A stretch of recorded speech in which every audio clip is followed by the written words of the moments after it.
Hi, and welcome to Rule of Carnage. My name is Glenn Ford. I'm a games developer and designer, and I'm here talking to Mike Hutchinson. Hello, I'm Mike Hutchinson. I also design and develop games, mostly tabletop miniature games, which I believe will be the subject of today's conversation.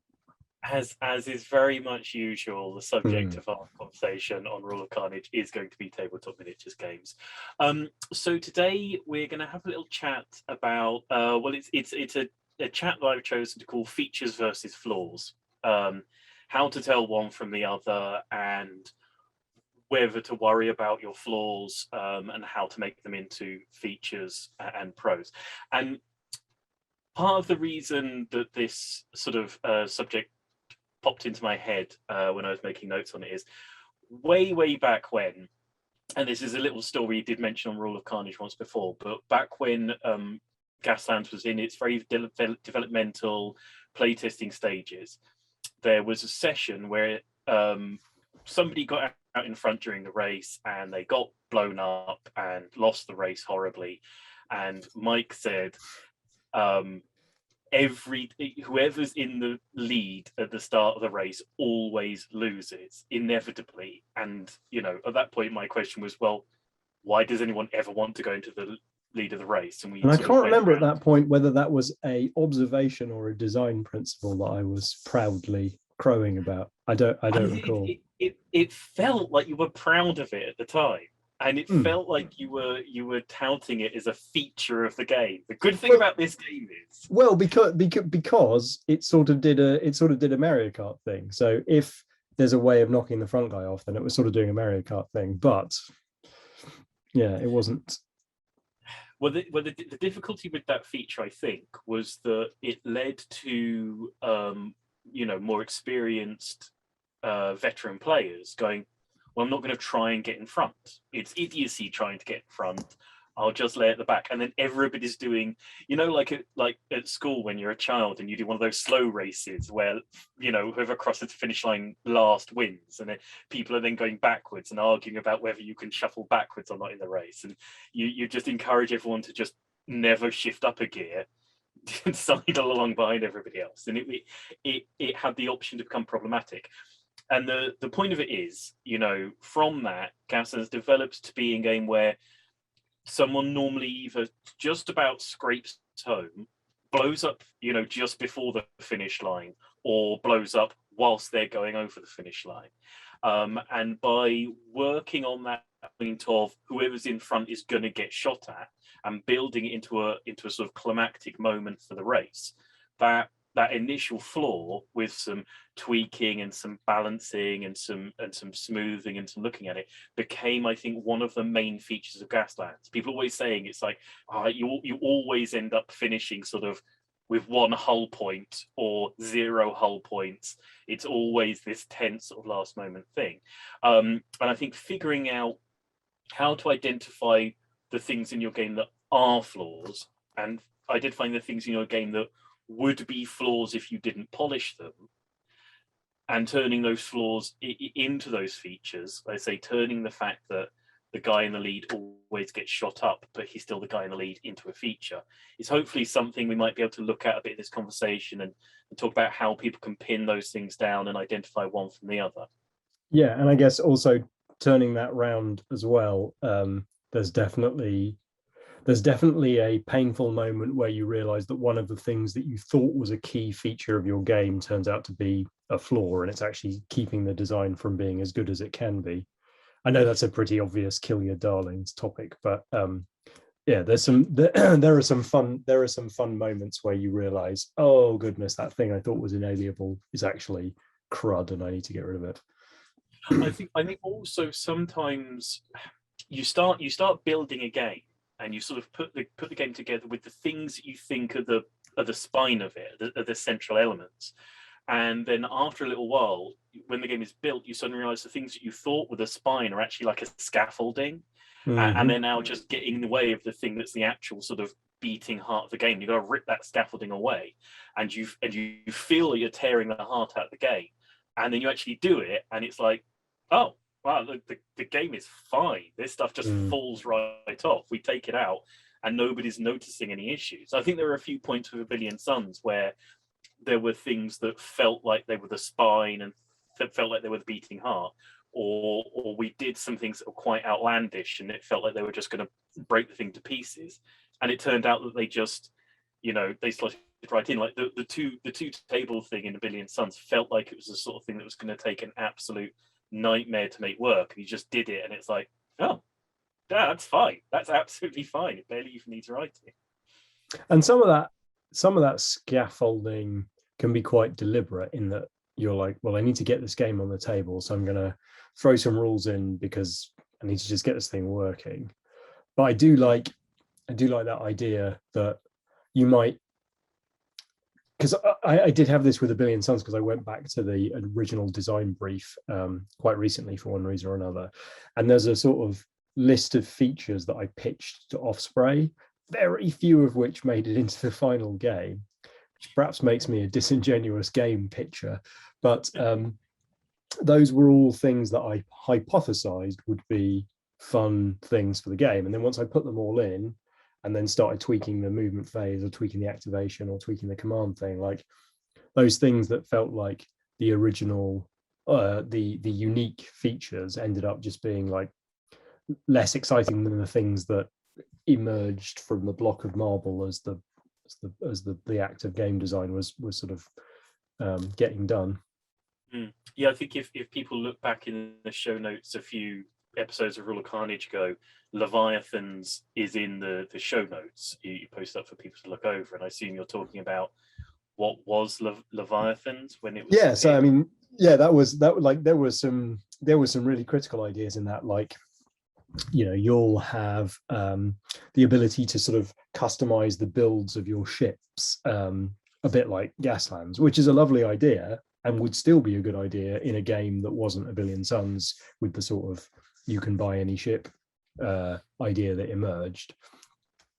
So yeah, so those kinds of features. I'm trying to think. There was one other that really didn't make it in as well. That's slipping my mind right now. But it seems to me perfectly reasonable that you should come at a design, even if you're not literally pitching it to someone, you come to a design with a sort of pitch of like, well, here are the things that are going to be cool about this, because I need to have at least 3 cool things about it that are going to be, if not different, at least exciting and a cocktail of the new. And that's a perfectly good place to start. And if you can design all those 3 things in, then you'll probably come up with 3 more, and maybe one of those is actually better than you started with, and so forth. Yeah.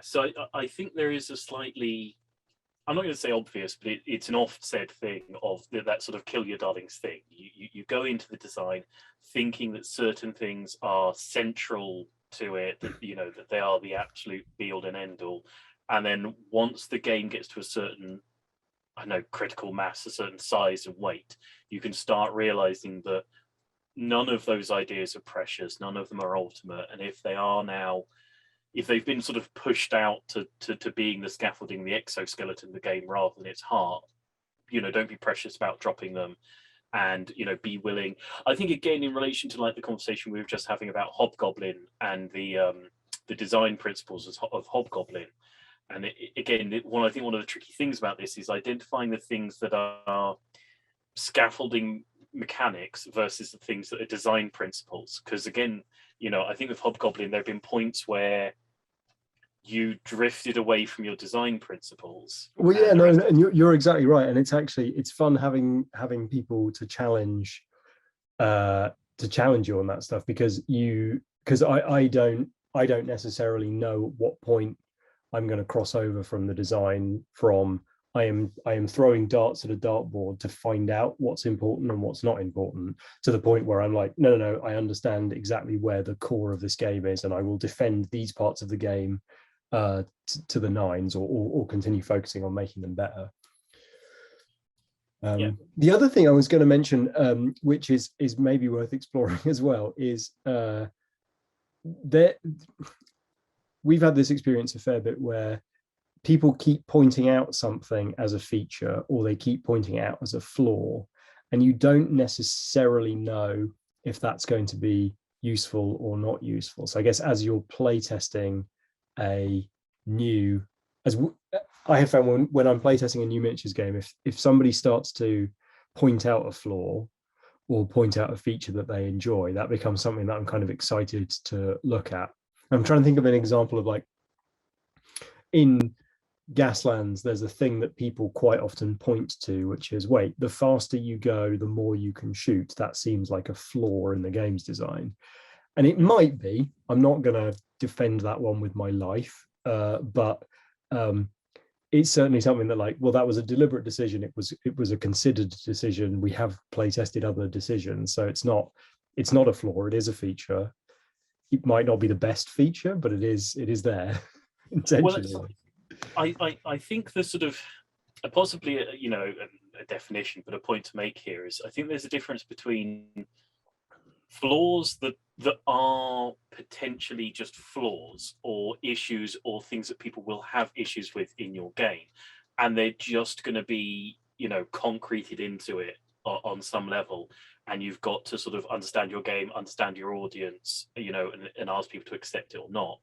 And things that are movable feasts and can be altered and can be tweaked and can either be chopped out or made better and made work.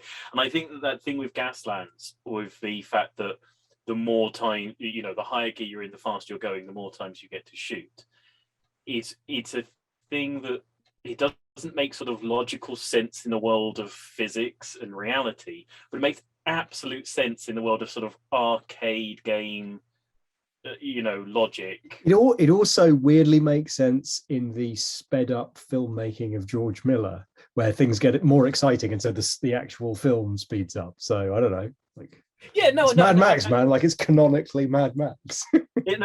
Absolutely. Yeah, in this sort of video game world of as you're traveling faster, you get like full of adrenaline and the world slows down around you and you start Max Payneing it and shooting inhumanly fast because of how how racked up it makes total sense to the sort of Mad Max sort of weird. It's like at the moment I'm converting up some Rule of Carnage stuff, and I keep doing things, and it's like, well, this is an insane thing for the person on this vehicle to be doing. This is virtually suicidal. And I think, which is absolutely canonically perfect. That's you watch Mad Max, and they're constantly doing things that's going, that person won't survive 5 minutes doing that, and then they don't survive 5 minutes, and the person's totally fine with it. It's like, yeah, that's bang on for the world you're creating.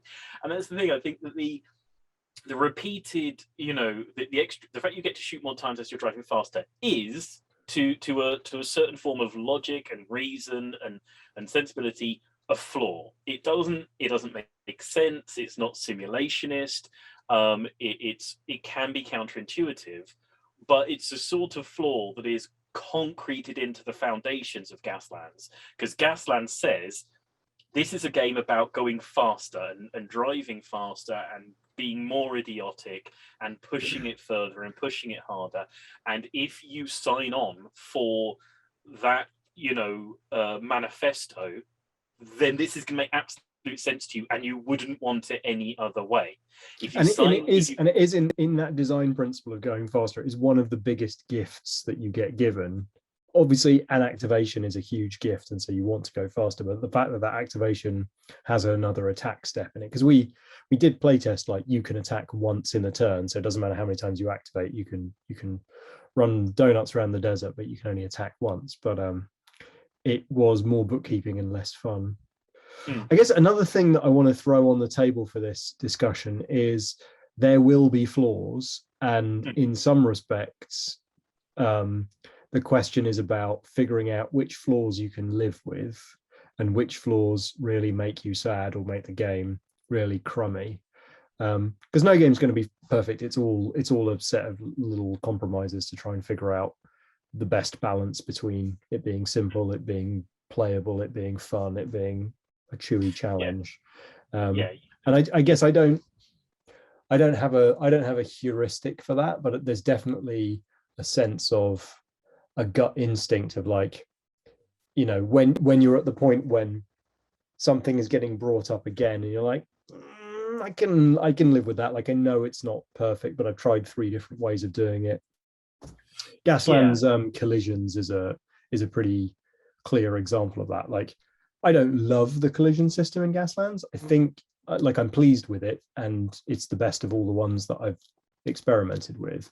But there are flaws with it, but they're flaws that I can live with because I've seen all of the other realities, and there's bigger flaws or more yeah, complexity or I think it's the difference between accepting flaws and understanding them. You know, accepting flaws is where you're just going, you know what, that'll do. That's fine. It's flawed, but whatever. Understanding them is going, this is part of the best possible system. This is the best of all possible worlds, and it has this flaw or this janky bit or this thing that's going to make people go "Huh?" in it, and that's how it is. I don't, I'm not accepting it, but I understand it. I know why it's in there, because I think once you've designed a game and put it out there, you'll get a lot of people who will come in and so go, okay, well, this bit should be like that, or this bit should be like that. And on the one hand, you want to listen to people and sort of be welcome to ideas, but the number of times you end up going, okay, look, you think it should be like that, but note that if it's like that, then this will go like that, and this will go like that, and that will happen.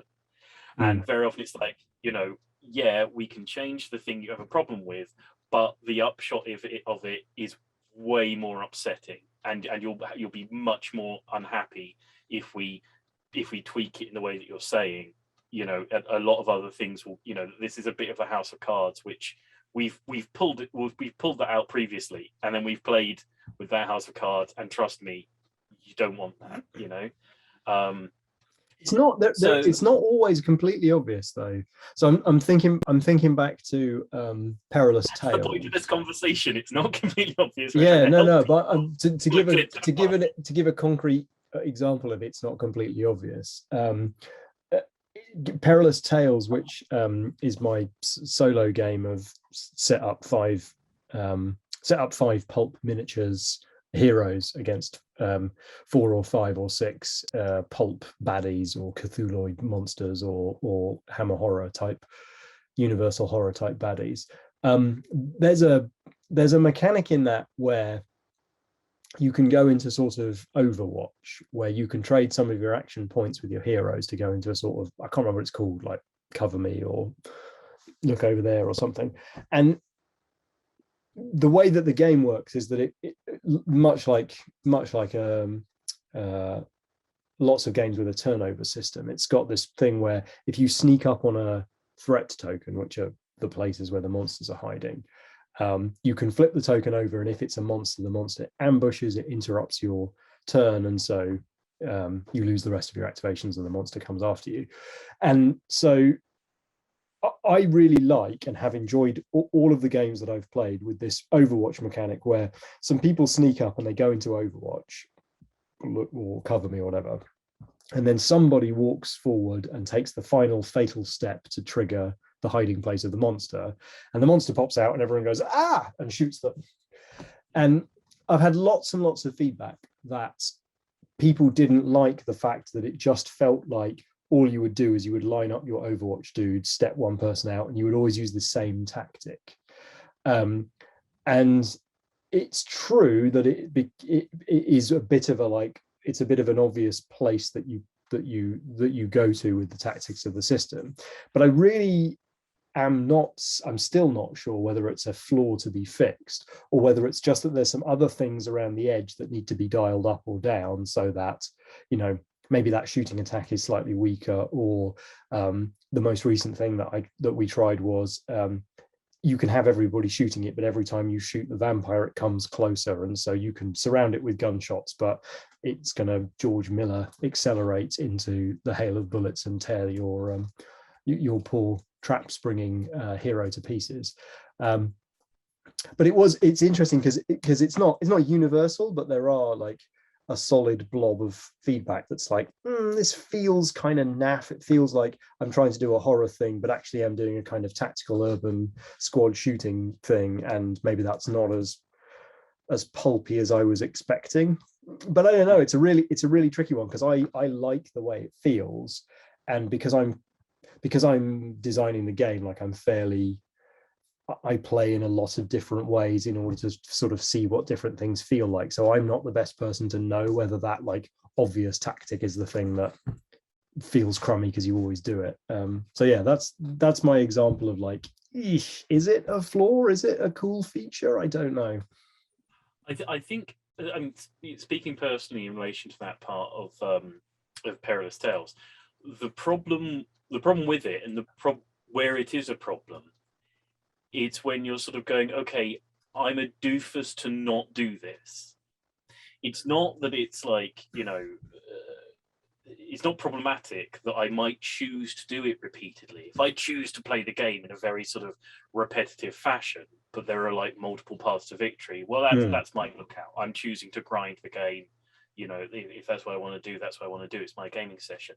The issue is where you go, okay, I'm going to try one of the alternative versions, and then in every step where you're doing the alternative version, you're going, I'm just an idiot. I'm an idiot. Why am I doing this? This is just. I should just be doing the other thing. And then you go through it, it's like, okay, it wasn't more fun or spectacular, and I didn't get loads of extra sweeties. Yeah, I was an idiot for doing it. I'll stop being an idiot and I'll just play the way that the game says, clever boys play the game, And what you want to do is you want to go, okay, look, if you want to make the game, repetitive and predictable because you enjoy, there's nothing wrong with a process game where you do stuff and time passes and then you finish doing stuff and something happens. That's fine. But if you want to go like, no, I'm not going to do that. I'm going to send off a, Rambo over here, and a guarantee to die guy, decoying off in that direction, and that means that Rambo's going to get the drop on the bad guy and have vengeance upon him for the death of little Jimmy. That works. And the guy who's just shooting gallerying every guy, is just missing out on all the. You've missed out on a treat by, shooting gallerying every ambush. If you'd done and that analysis of it, I think, is super interesting because it opens up lots of places that you could go with this flaw in terms of like. One of the ways that you could do is to have objectives that forces the team to split up, and that would make that a less viable tactic. Or one of the things that you could do is accelerate the pressure or the pace of the game. So if you dawdle around like sneaking up as a 5-pack on every little thing, then the game takes over, or you hit the end state before you've had a chance to do it. So there's lots of it sort of reveals a bunch of like, well, if that's the best way to play, then make it not an effective way to play, thereby like forcing some decisions. Yeah, and I think this is an important part of this conversation, is to say that you shouldn't hide from the flaws of your game or your system, because I've had conversations with people, had conversations with designers where you point out a flaw, you point out a problem, and you get the immediate sense that they're well aware of the flaw and they're well aware of the failing, and they've just been sort of burying their head in the sands because they want to say, well, if that's a flaw for you, you're playing my game wrong, and my game wasn't designed for you, and I don't need to fix that because the people my game is really for won't do that, or won't try to do that, won't be interested in that. And if you do that, you're having fun wrong, and so I won't fix it. And the people who want that and will love it, and the people who don't love it aren't my people anyway. So stuff them, And I think that's absolutely the wrong way to go about things. I think you need to look at all of the flaws, and like I say, fix the ones that you can fix, understand the ones that are central to the game, and better and build something out of the ones that can have, because most of them are opportunities, not to sound sort of I had a boss who used to say that all the time. When something absolutely monstrously terrible would happen at work, he would go, "What a fabulous learning opportunity!" Yes. Anyway, but I think that's the crucial takeaway. Embrace your flaws; they're a fabulous learning opportunity. Yeah, I genuinely, because if there's a flaw in your game, what it means is that a certain sort of person and a certain sort of player is going to run from your game like it's trying to kill them. And if you can get that person just running in the opposite direction, then you've got a hardcore screaming fan, and you can do that. You can make flaws into features. Like I say with Gaslands, what was, I think, a flaw became, I think, a central part of one of the best features about the game. How tight and close and climactic and storied every ending, of a Gaslands race became.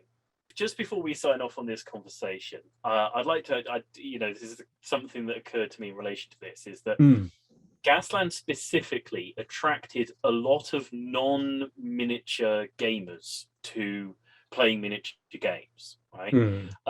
And addressing a non-miniatures gamer with a miniatures game brings with it a lot of inherent challenges and problems. Which of those challenges do you think sort of showed up things that wouldn't be considered flaws to a miniatures gamer, but would be a flaw to someone who had never played one before, and how did you deal with them? The biggest one is terrain and like building the board. There's no question about that. Like that's the thing that people just go, where's the stuff that you need to play? And in many regards, like I sort of followed my heart and Micro Machines on the Game Boy, and like terrain isn't super, it's really important, but it isn't super like granular. Like you could complain about the fact that Gaslands terrain is all sort of the same. It doesn't really matter whether it's a car or a box or a bush, or like it doesn't really matter what it is. And that is a level of sort of simulation that is nowhere near the Gaslands game. And I think that intentionally or otherwise like helps with the fact that you can set it up with some pepper pots and some and some packets of and some cans of baked beans and your toy cars, and you've basically got like a totally functioning race. So yeah, I think that was the biggest one to get over for miniature gamers. Cool.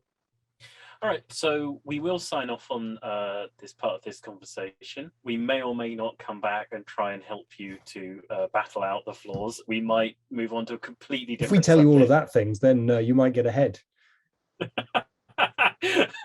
That's totally not the ethos that we're promoting here. It is a collaboration, not a combat. That's for now, we're going to sign off on this part of Rule of Carnage. If you've enjoyed the conversation, despite our unwillingness or inability to in any way assist you, please give us a like and a subscribe. Maybe what's brilliant about us not giving any direct assistance is it gives you questions to ask in the comment section. That was a deliberate flaw. It's a feature of this podcast. It's a feature, not a flaw. There you go. See what we did there? If you've got a part of your game that you think is a flaw, pop it in the comment section. Ask, maybe we can work together and figure something out, turn it around, make it into a feature, make it to a central part of the game. But for now, and until next time, I think we're going to say goodbye. So, bye.